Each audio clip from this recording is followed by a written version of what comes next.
But discrimination isn't always that obvious. It's sometimes more subtle, but in many ways more insidious.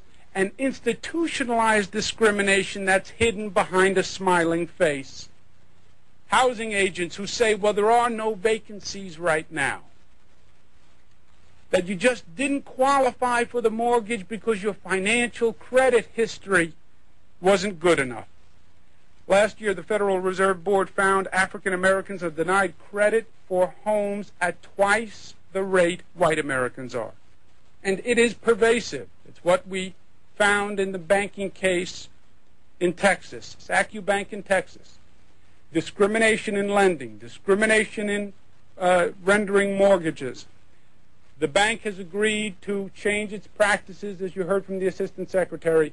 The bank has also agreed to a $2.1 billion agreement where they'll make $2.1 billion available to families who are low and moderate income across the country for mortgages. About 15,000 low and moderate income people will now be able to buy their own home because of the settlement we announced today. $2.1 billion is by far the largest settlement ever rendered to the federal government to settle a fair housing case.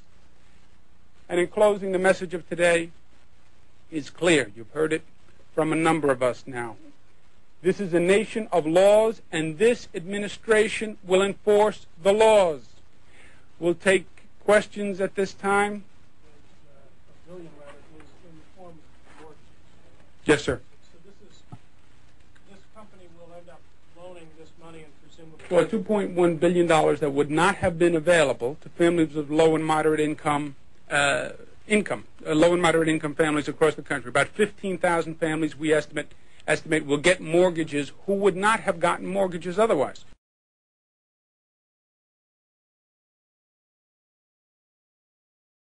But aggressively to take a greater risk on these mortgages, yes.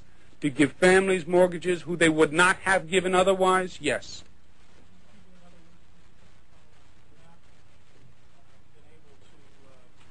Get the loans at all. They wouldn't have. They would not have qualified, but for this affirmative action on the part of the bank. Yes.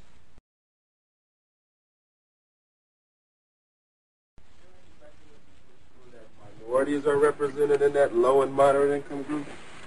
It is by income, and is it also by minorities? Yes. With the $2.1 billion, lending that amount in mortgages, which will be a higher risk, and I'm sure there'll be a higher default rate on those mortgages than on the rest of the portfolio. That is the remedy that we sought, and the remedy that I would prefer. 15,000 families. This is of a scope so beyond anything that we've really done in the past. We had one settlement just a couple of weeks ago, which was part and parcel of this, which is in the range of about $1 billion.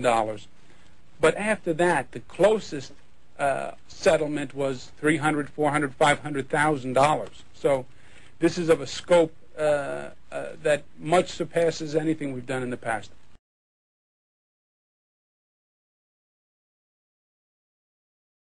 There was the Community Reinvestment Act, or CRA, passed in 1977 during Jimmy Carter's first year in office. The law increased oversight of financial institutions to ensure that they were giving credit to low-income families. We're going to make sure those banks do it and they don't discriminate. But the law went overboard. Institutions made loans they probably didn't want to make because they couldn't seem racist. It empowered these community groups who would then bully the banks. Acorn bullied the banks. Indeed, ACORN, the Associations of Community Organizers for Reform Now, would before long come up with a new tactic, challenging a thrift merger in Illinois, claiming they didn't make the kind of loans that ACORN felt were required under the CRA. A young community organizer named Barack Obama worked closely with the ACORN activists behind the new strategy. I've been a community organizer and helped design programs at the ground level. And that strategy worked. ACORN prevailed in court, and soon credit standards were being lowered across the country. While at first Fannie actually resisted buying up some of those shaky mortgages, at the tail end of the Clinton administration, Fannie Mae was told to substantially increase the percentage of those mortgages in its portfolio. Acorn's attorney was, well, you guessed it, Barack Obama. I have a background as an attorney. I've represented affordable housing organizations that build affordable housing, something that's a major issue in the district. Back in the 1990s, they used strong-arm tactics to force banks to give high-risk loans to low-income borrowers with bad credit. Acorn uses militant tactics. They call it direct action. Sometimes Acorn will actually send people to a bank official's home. They'll scare him, they'll scare his kids. Again, all in an effort to get the banks to make these bad loans. You've gone back to Chicago and civic rights, civil rights. Right. I'm currently a practicing civil rights lawyer, which means that I get involved in a whole range of different issues that touch on issues of race.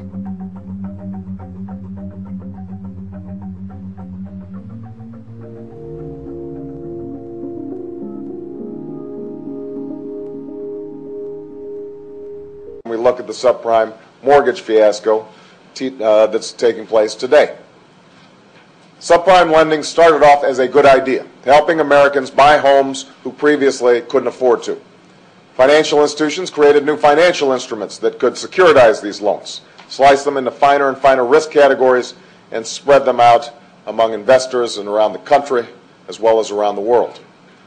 In theory, this should have allowed mortgage lending to be less risky and more diversified. Who do you think is to blame for this current mortgage and credit crisis? Who do we see about that? Well, I think there are a lot of folks who have to take some responsibility. The original idea was a good one, which was, let's see if we can distribute risk more broadly and make it easier to provide loans to people who otherwise might not be able to get them. Now, up until then, Acorn has managed to fly below the radar, but their dangerous practices are coming back to haunt them and the rest of the country. The economic crisis facing the nation is due in large part to this disastrous decision by financial institutions Fannie Mae and Freddie Mac to buy up risky loans from small banks.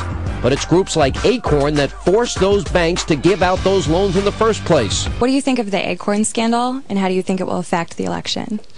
The Acorn scandal is a big one. Acorn has received over $760 million in fees alone. This is what we know about, and there's a lot of stuff that's still kind of bubbling up to the surface.